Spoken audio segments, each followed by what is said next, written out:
Dogs run rampant in Japan. I've already said run rampant. It doesn't matter. Dogs have been cast out of Japan. They're now upon a trash heap. Okay. We'll just go. We'll have the opening here. We'll just cut. Is that a spider? Yes, it is. Huh. I'm gonna kill it. All right. It looks like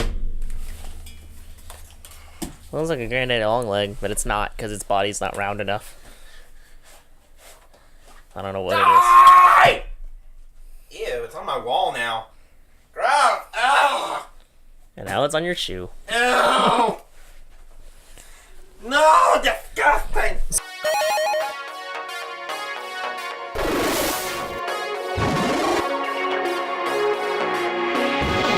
So apparently Isle of Dogs is a movie. Oh, let me get my headset back on. Well, that's fine. So, hello, ladies and gentlemen. Welcome to the fourth episode of Movie Panda.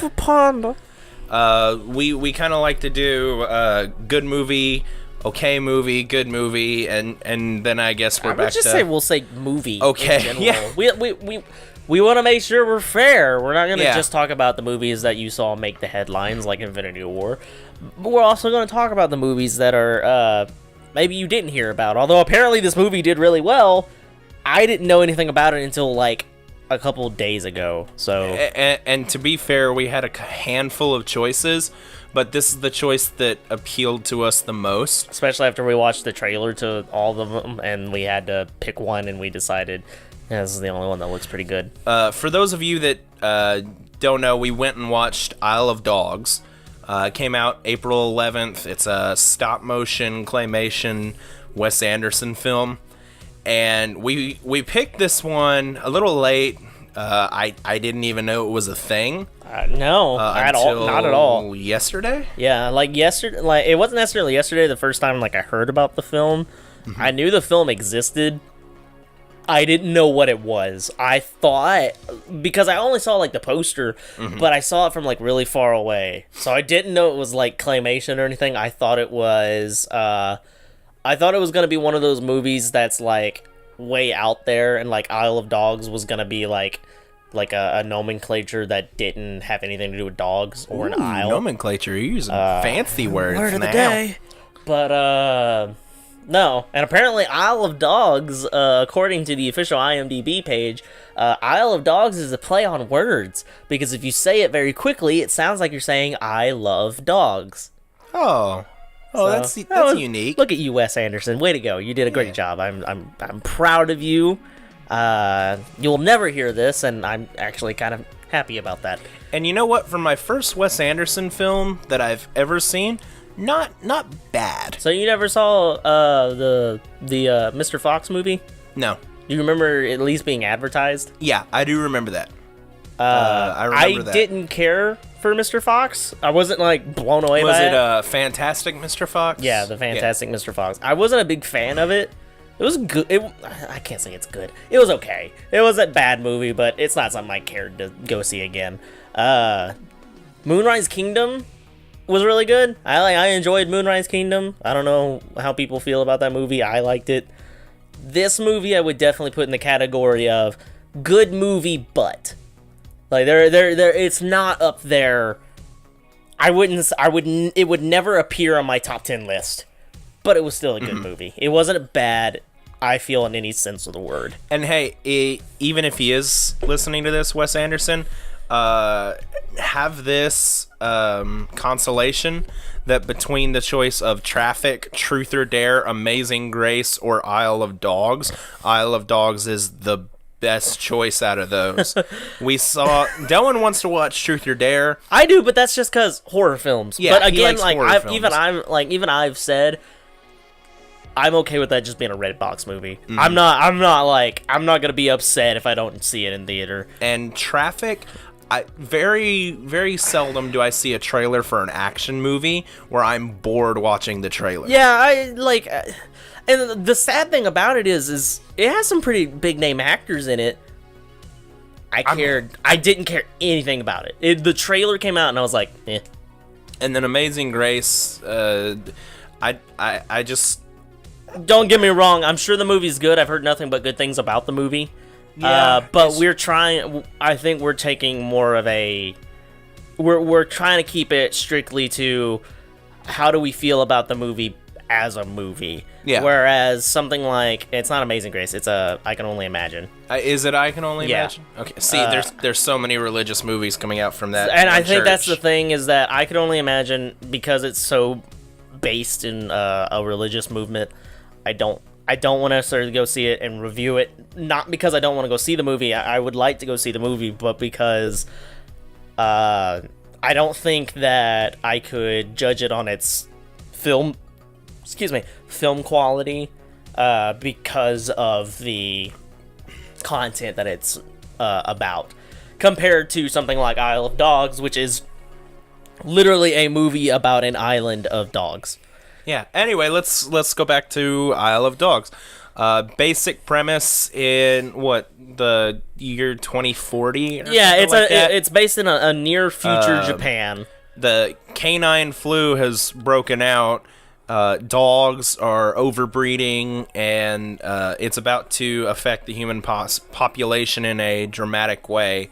So the mayor, I had never caught his first name. Well, hold on. Mayor, There's a backstory to yeah, that's what I'm saying. Mayor Kobayashi enacted a decree that says all dogs are to be deported to a trash island off the coast of Japan, with the first dog being the personal dog of his nephew, Spot.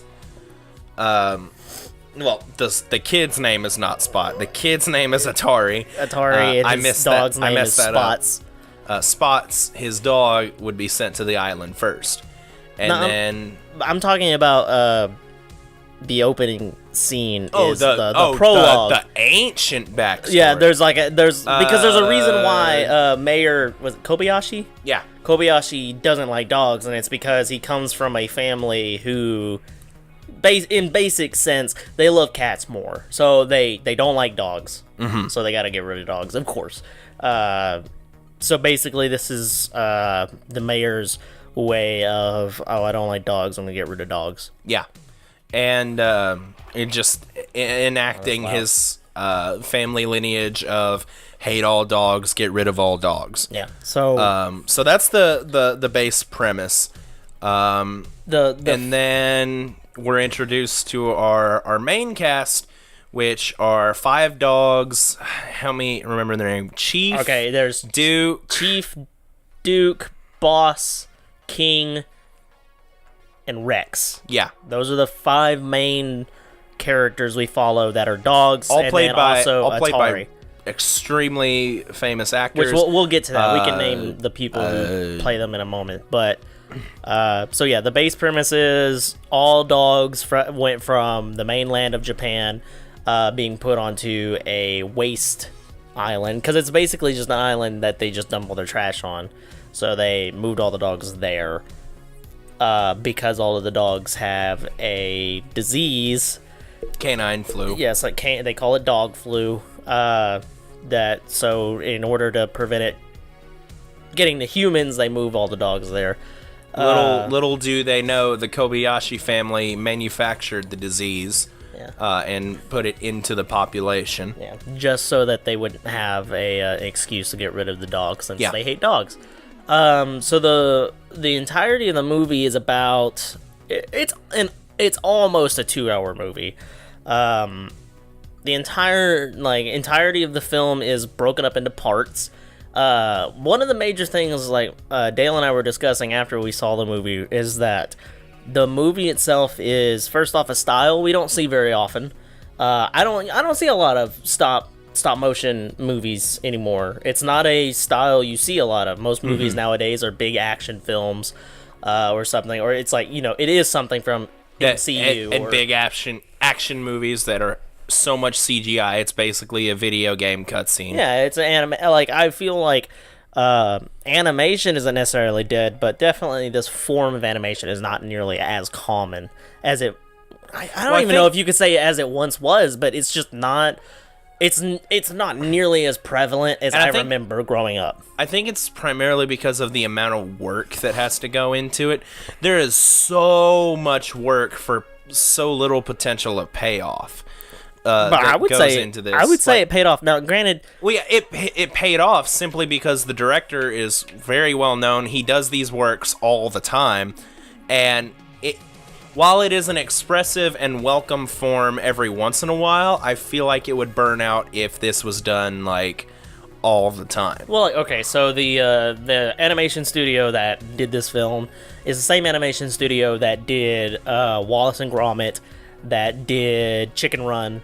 I don't think they also helped with making the Fantastic Mr. Fox, but I don't know. I didn't look that far into it. I do know that they definitely helped make this movie.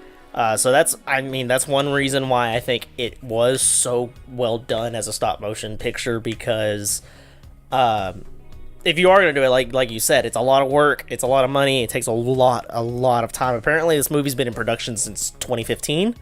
So it's been a long time coming, and granted, now the 2015 doesn't mean that that's when they were doing the shooting for the claymation and such. It was just, that was when Wes Anderson was writing the story, which Wes Anderson did write, direct, and produce the movie. It was I feel like it went right under our noses. We didn't know this movie was even really a big deal. After looking it up, though, couldn't find how much the movie cost to make, but I did find that right now, worldwide, it has grossed $45 million. So, I mean, That's respectable. That like, in comparison to what some movies make back, I mean, I feel that was good. Is it a box office smash? No. Still a good film. I think Wes Anderson is tried and true to what he knows, what he's good at, and I appreciate that. I appreciate the fact that he is sticking to something that, while no, it's not very common and it's not the most popular, but I can respect the choice to want to do it, especially because, in my own opinion, I feel more often than not most animated movies or TV shows can be much more expressive than a live action. Simply because there's something that you can do in animation that no human being can do physically, emotionally, or mentally. Dale and I are very avid anime fans. We're not weebs, but I definitely think we watch our fair share of anime, and we can agree that it's one of the most expressive art forms. I feel animation in general is a very expressive. I'll go ahead and get this out there. Probably has nothing to do with the conversation, but my girlfriend makes fun of how much I like anime, how much I watch it, and one day I told her, you know what, I'm not necessarily a fan of anime so much as I am a fan of storytelling. Is the way I gave it to her. It doesn't matter what the medium is to me. It could be a movie, it could be a book, it could be anime, a video game, whatever medium. It could be word of mouth. So long as it's a good story, I love it. Which, I mean, that's what I'm saying, is like, because again, like, if you watch our channel, you'll notice we play games. And that's my thing. I've talked about that. We've talked about this before. One of my major things about video games, movies, or anything is that for the longest time, I did most things by myself. When I played games, it's like role-playing games, a single-player game. It wasn't a big multiplayer game until I came here and made friends, got outside for once in my life, and that was like the first time of my exposure. But there's still moments where it's like, all I want is to get lost in a story. So I definitely feel like this movie, I think this movie did well. Granted, yes, it is listed, like under IMDb, it is listed, it is a comedy. It is intentionally stupid, and at times it has a lot of very dry humor, which I think both Dale and I could say is pretty much our favorite form of humor. One of our favorites. Like, yeah. I understand dry humor and I enjoy it, and I feel it makes it more for a mature audience in a sense. This movie, you would find it more appealing to you if you're a crazy fan of The Office. Absolutely. I would appeal. I would appeal. I would think it appeals to that dry sense of humor. For the most part, every character is monotone with their reactions, with their dialogue, but it comes off funny, kind of like the characters from The Office. And it's amazing to see, like a child probably wouldn't like this movie, or the humor would go over their head. Absolutely. Because they don't understand that dry humor. They're very active, their imaginations are very active, and more so their comedy style. Sometimes, like, I go back and look back, and my mom tells me that when I was like 4 or 5, my favorite punchline to a joke was the rubber chicken. Every joke led to that punchline, and I'm just like, oh my God, I was unfunny. I was awful. But, and as my comedy has evolved, as my comedy has grown, it's matured just like you matured. I enjoy similar comedy like The Office because it's dry, and for the most part, it's grounded in reality. And also, this comedy was dry, but nowhere near ground in reality. Well, no, it's make-believe. I was like, immediately, because it is an animated film, that makes it, I feel, much easier to have the whole belief of the dogs talk. All the dogs talk. If you've seen a trailer for the movie, the dogs speak. The main characters are the dogs. Like you said, most of all of the dogs definitely are very dry when they speak, and very monotone when they speak. I would say the only characters that are expressive emotion-wise are all the Japanese actors who do, those characters seem to express more openly and visibly the emotion. But the dogs themselves and such, they were all very just bland. But I enjoyed that. There was something about that made it hilarious and enjoyable. Especially because it seems like every dog, no matter which dog you saw, held to some form of code. So, almost like an honor system and stuff like that. And that made it more enjoyable because it made you think oh, of course they're dogs. Why wouldn't they act that way? So that made it a lot more. Scenes where their humor shown the most, probably when you knew this was just going to be a dry, senseless movie, was whenever the gang of the main characters found a trash bag surrounded by a gang of what would you call those? Shih Tzus? Dogs. No. They're big, but they're big, hairy, white dogs. They got real shaggy. And they're fur. all about to fight to the death over the bag. And then one of them just goes, "Hey, hold on! Before we kill each other over the contents of this bag, why don't we just pop it open and see if it's worth fighting over?" And they all agree. All the dogs are like, yeah, it makes sense. And they open it and they go through it. It's all garbage. Yeah, it's all nasty. It's filled with maggots. Half-eaten can of sardines, chicken gizzard gone rotten, got maggots pouring out of it, apple core, eggshells. Yeah, it's worth killing each other over. And then immediately just fight. So that scene alone, it reminds me a lot of the fight scene from Anchorman.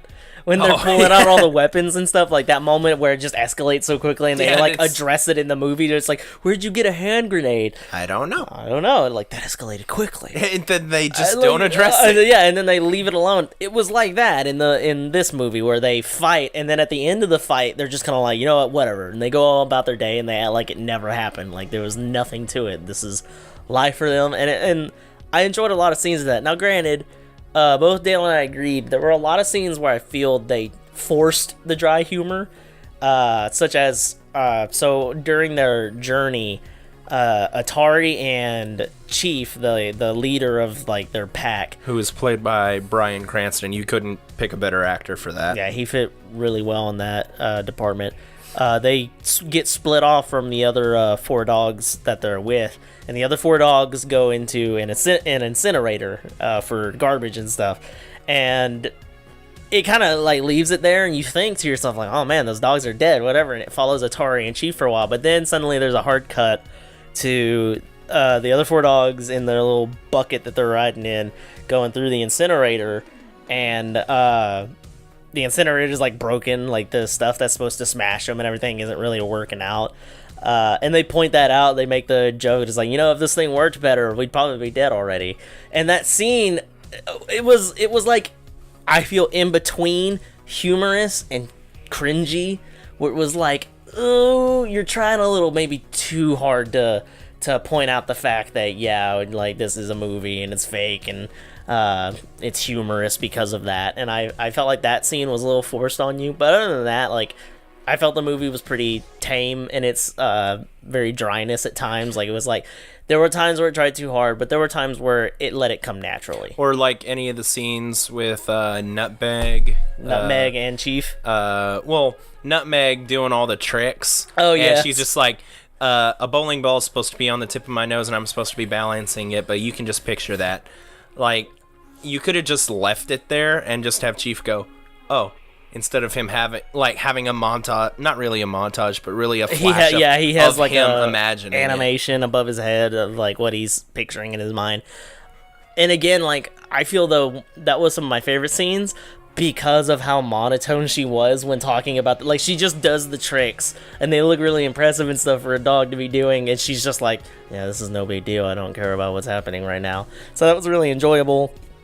I guess let's discuss some of the big name actors, because we were both blown away, I think, because in the very opening they have opening credits and they're just throwing these big names at you, and it was like, really? I didn't know these people were in this movie. Like we said, Bryan Cranston is Chief, the main character. Like, I guess you could argue that Atari is the main character because I wouldn't even say it. But I don't think so, simply because the story focuses on the dogs. Yeah. And it specifically focuses on Chief. Mm-hmm. The moment that Chief is introduced, there's never a moment that he is not in a scene, pretty much. Unless it's like cutting back to Japan and what's going on in Japan. I don't know him personally. Do you know Edward Norton? Yeah. Yeah. Well, do you know what he's been in? I guess I could just look him on IMDb. You could just click. If I remember correctly. Oh, he's in Sausage Party. Yeah. Wonderful, right there. That's all we need to know. That's all we need to know. He's in Sausage Party. I mean, greatest movie of our time. I don't know anything else that he's been in. Pardon me. He's been in the Bourne Legacy, but I didn't like that movie, so I don't remember anyone in it anyway. So you have Edward Norton, who plays the voice of Rex. Bob Balaban. I guess that's how you say his last name. I'm not sure. Balaban. That's another one. He doesn't seem to be a big name actor. He's been on quite a bit of stuff, but it's stuff I've never seen. The only movie I recognize him from was, I was telling Dale, was Capote, which is an early 2000s film. And it's honestly very boring. I don't suggest go watch it. Bill Murray is in this movie as the dog Boss, which, I don't know, he didn't sound like Bill Murray. Like, really? A lot of times Bill Murray sounds like Bill Murray. And I know that sounds stupid, but every movie I've ever seen Bill Murray in, he's just Bill Murray. I recognize it on the spot. It's kind of like Will Smith always plays Will Smith. Yeah. Bill Murray always plays Bill Murray. I recognized it on the spot. I didn't. Jeff Goldblum is the voice of Duke. Which, I love that his whole character art was he always started every sentence with, well, did you hear the rumor? Which, okay, so at first I thought, like, I didn't really pay attention to that until I think they got to the other section of the island with all the other dogs. Yeah. And he says something about, like, the rumor about the lab that they're in. I like, at that moment it clicked in my brain, he says that a lot. Like, yeah, like that's his whole character arc. Like, that is who he is. Where do you hear all these, and all the other dogs are, where do you hear all these rumors? He's like, I don't know, I like gossip. I just hear dogs talking, and that's where I'm listening. Come. That's just what I've always done. Some of the other actors, the voice of Atari was done by Koyu Rank. I'm sorry if I'm butchering these names. I don't know. Your mic stand's falling. No, whatever will we do? We need to get better mic stands. Or maybe a better table to attach them to. Or better mic stands. So, apparently, Koyu has only been in a very, very few handful. His acting career, from what I can see, began in 2017, so he's fairly new to the film industry. But I felt, I mean, again, I feel like I can't judge him necessarily as an actor, mostly because in this movie, nearly everyone except for the dogs and 2 Americans speak Japanese. All the dogs speak English. There's an American girl who speaks English, and there's a translator who speaks English. But the rest of the movie is in Japanese, and there are no subtitles. The only time you know what they're saying is if it cuts to a piece of paper, and then it translates the paper for you, or if a translator is present and they speak for them. Otherwise, it does give you plenty of visual cues to know what's happening, so you're not just sitting there lost. But yeah, there were plenty of scenes where it's like you just have to follow the visual. You would never be able to just listen to it unless you're Japanese, of course, and understand what's happening. So, which they make that joke in the film. The boy Atari, when he first arrives on the island, he's speaking. One of the dogs makes the remark, it'd be great if one of us understood him, like if someone spoke his language. So it like kind of seems like, I guess, like, I don't know why the dogs only speak English. It doesn't explain that. I think plot convenience more than likely. But it was still entertaining to see, like, they still understood each other. The dogs could speak English to the humans, and the humans understood what they were saying. The humans could speak Japanese to the dogs, and the dogs understood what they were saying. Kunichi Nomura was Mayor Kobayashi. Okay. I don't know who he is. He doesn't even have a picture on IMDb. So I don't know. Akira Takayama is the voice of which apparently he was in Step Up 3D. I didn't know that was a movie. Oh, and Old Dogs. I like Old Dogs. That was a good film. He plays Major Domo, which is like this big, scary, like Frankenstein-looking character. I was thinking more Nosferatu. Because he has the big, long, square head, so I was thinking Frankenstein. Yeah, but he was like crazy pale, so I was thinking... there's plenty of other people, but it starts getting to the lesser-known people. I would say the only 2 others that I immediately recognized is ScarJo is in this movie, which I don't know when she found the time to be a voice actress in this with Infinity War, but sure. Well, she was a voice actress in the SpongeBob movie, right? Yeah, but that was a long time ago. Yeah. And then Yoko Ono, which if you don't know who that is, she is the former wife to, who did we say? John Lennon. Is this the same Yoko Ono? Yes, it is the same Yoko Ono. Okay. And she plays a character in the movie named Yoko Ono, so they just kind of stuck with that. She's an assistant to the scientist that's in the film, which I don't see. I guess maybe you wouldn't get that unless you either A, looked it up, or were like a diehard Beatles fan. Akira Ito, I guess that's how you're saying you say his name, is the voice of the scientist. Okay. Watanabe, I believe, was his name. So essentially, getting back to more of the base of the movie is, we already stated, which, spoiler alert, we already stated, though, that I can't ever remember that. What's the mayor's name? Kobayashi. Kobayashi engineered the disease for the dogs and is obviously really wanting to get rid of the dogs. So there's like this big conspiracy theory that you keep seeing spilled out through the movie, and there's like a dog activist movement that's trying to save the dogs, and there's the scientist, I guess, again, I think it's Watanabe was the character's name. He found a cure for the disease and was ultimately killed because of it by Kobayashi. I don't know why that name keeps escaping me. Kobayashi. So, just if you need help remembering it, remember Star Trek, the Kobayashi Maru. That doesn't help me, but okay, thank you. I get the reference, but I'm a humongous nerd. I got the reference, but that's not going to help me remember it any better. Yeah, that's true.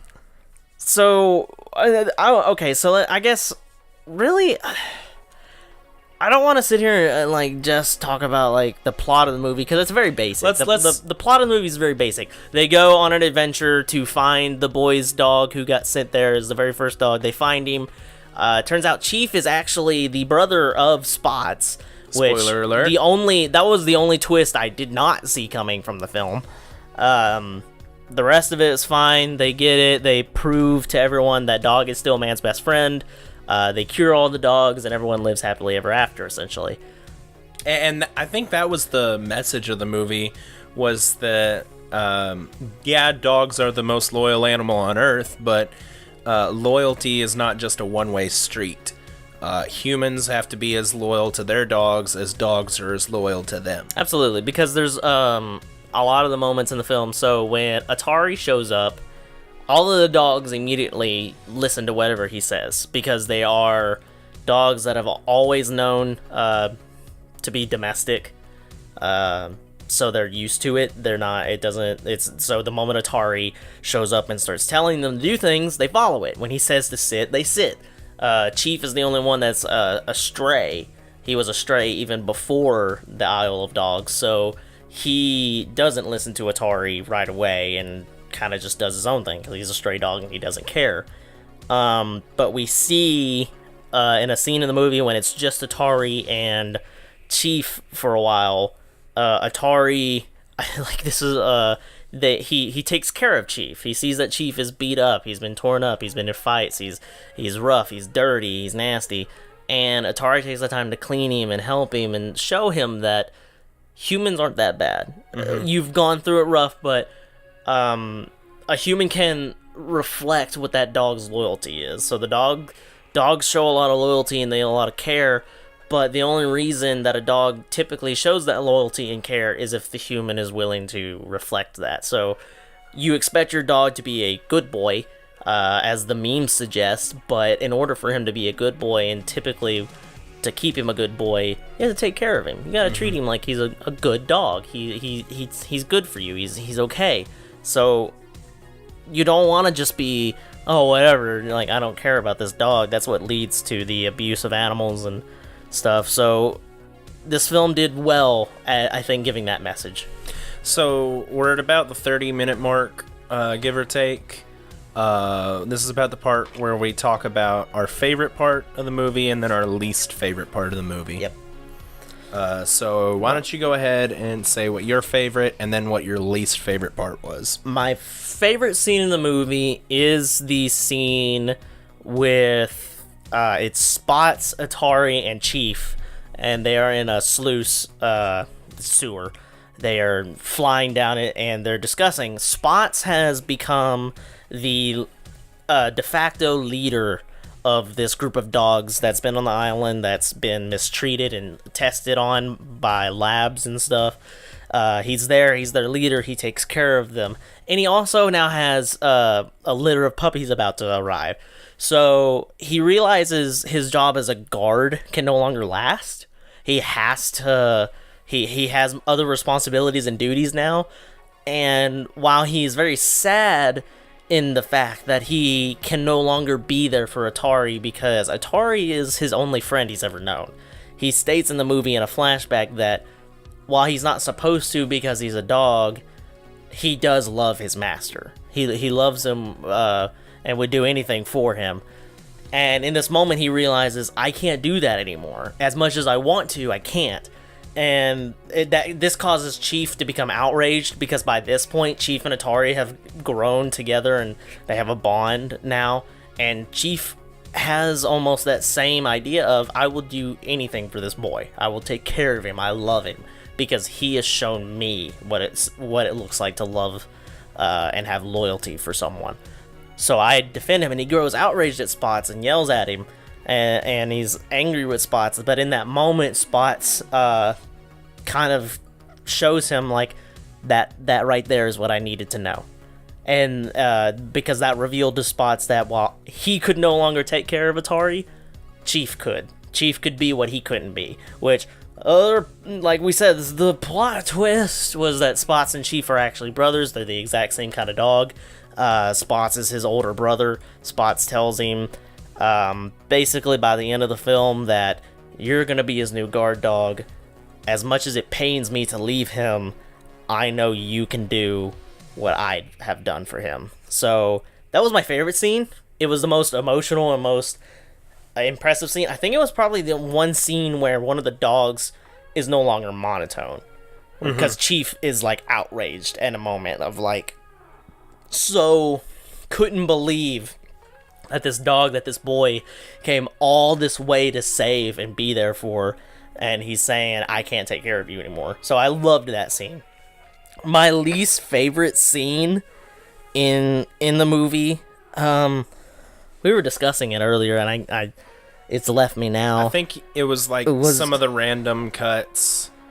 Not really like your least favorite scene, but your least favorite moments were like okay, yeah. Cuts. The okay, so the movie jumps a lot between the Isle of Dogs and Japan, and what's going on in Japan, and then what's going on in the Isle of Dogs. My least favorite scene in the movie is there's a scene, it cuts to the American girl, and she's recording herself in her bedroom, kind of spelling out the conspiracy theory that she's come up with about the whole Kobayashi is like he created the drug and he's trying to end all dogs, and Atari is trying to save dogs, and so on and so forth. I didn't like that scene, not because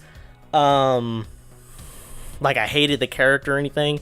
I didn't enjoy the scene because it just, I guess because we already knew all of this. I didn't see the point in having a scene that lasted a good like 10 minutes of just her monologuing about what we've already been seeing in the film. I didn't necessarily care for that scene. I get its purpose. It's supposed to be how she understands what the movie, like, or not the movie, but what's going on. It's the build up to the moment in the movie where she confronts the mayor, and I enjoyed that. As far as good, you're showing how the characters understand what's going on, but I felt it was just a poor choice for audiences. So what was your favorite and least favorite? I think my favorite scene of the movie was when Chief and Atari were bonding. When it was just the two of them, and Atari picks up a rubber hose and throws it and expects Chief to go fetch it. And Chief tells him, you know, I'm only doing this not because you commanded me, but because I pity you. And he goes and brings it back, and Atari calls him a good boy and gives him a bath, and that's when you reveal he's not a black dog, but actually a white speckled dog, similar to his dog Spot. And the best part is he gave Chief one of the treats he had brought specifically for Spot, and Chief was like, "You can't give that to me. That's for your dog." And he gives it to him anyway because Chief is a good boy and he's taking care of him. So Chief starts to warm up to Atari, and this stray who had hated humans and hated owners warmed up to him and ended up loving and taking care of him. I really like that part. It kind of reminded me of my childhood, of like when you had your first dog and you bonded with them. It's just kind of a special moment and stuff like that really reaffirms that with your childhood memories. And I think I'd have to agree with you, Dylan, on the least favorite scene. I did not enjoy that at all. To me, it interrupted the narrative. It felt like we didn't need it, and it felt more like in case there was any kids watching the movie, that it was there to explain it to kids. We as rational adults can piece together for ourselves. Well, not to mention, literally every scene before that spelled out what was happening. Yeah, like when the scientist dude ate the poison food, you knew it was poisoned. They even went so far as to say, "Hey, this is poison." Like, you saw the guy put the poison, and on the label it said poison on it. So I mean, there was no hiding it. But I guess, yeah, like you said, it was probably, if there was a younger audience there to watch the film, then you would get it. Which, like, and that's an actually big thing is apparently this film, it's rated PG-13. I didn't think about it. Most of Wes Anderson's films are rated R. Oh. So the fact that it was PG-13, and it's PG-13 only because, like, twice they say a bad word? About 3 or 4 times. That's about it, though. Yeah, but, and I mean, yeah, I guess you could say violence because the dogs fight at times, but, All right, now let's move on to what you would rate this movie and why you would give it that rating. On a rank of 1 to 10, I would give it a 7. 7? Because the acting, I thought was good. The voice acting was, I thought, wonderful. I didn't feel at any point that it was bad.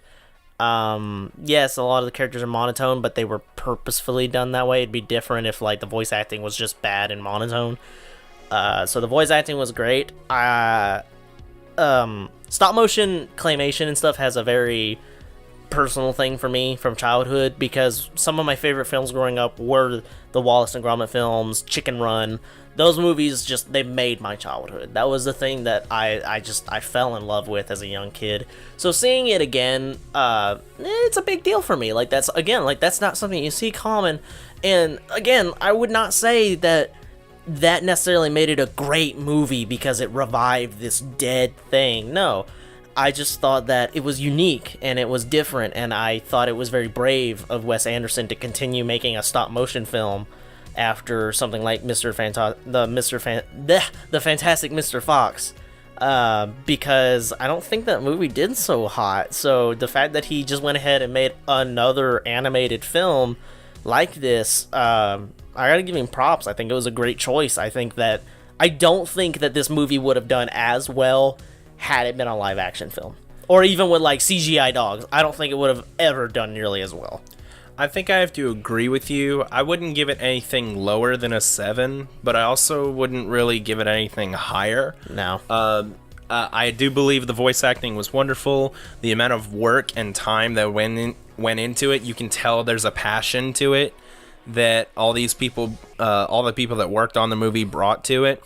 But in my personal opinion, claymation and stop motion just they aren't really my cup of tea. I find them to be relatively creepy. But again, that's just me. Like, most people love expressive art like that, and they love that animation. It's part of their childhood. If you grew up with Wallace and Gromit, then you're gonna love this because it's just a got that feel. Component to your childhood. It's got that comedic feel like Wallace and Gromit did. It's just not a key component of mine. And this movie was good. I don't think I'll ever watch it again, like by choice. I think if someone like puts it on as background noise, I'll watch it. And it's definitely more of a Redbox film. But like, and I know it's primarily because it's almost a month since it came out, but Dylan and I were the only ones in the theater. We had a group come in like 5 minutes. Yeah, in there the was beginning. like a couple that came in like right before the movie started. They left like halfway through. Oh yeah, like not even halfway. Yeah, they were gone, and I don't know whether it was because they got bored or they just didn't enjoy it. Maybe they thought it was a waste of their money. I don't necessarily think it was a waste of my money. I kind of agree with you on. I think, yes, I would have been more happy to just get it as a Redbox film, but I think with the options we had in front of us, I'm very glad we chose it over the other movies. So, all right, that's about all the time we have for today. Thank you for listening. If you want to suggest movies for us to go watch in theater so we can review them, go ahead and leave a comment. Like and subscribe. Hit that bell notification, since apparently that's a thing. Yeah, it's, I don't know. If you want more, let us know. Let us know how we can improve. Please help me out. I suck at editing, and I need to learn everything I can. Thank you for tuning in. I am your host, Dale. I'm Dolan. And y'all have a wonderful rest of the day.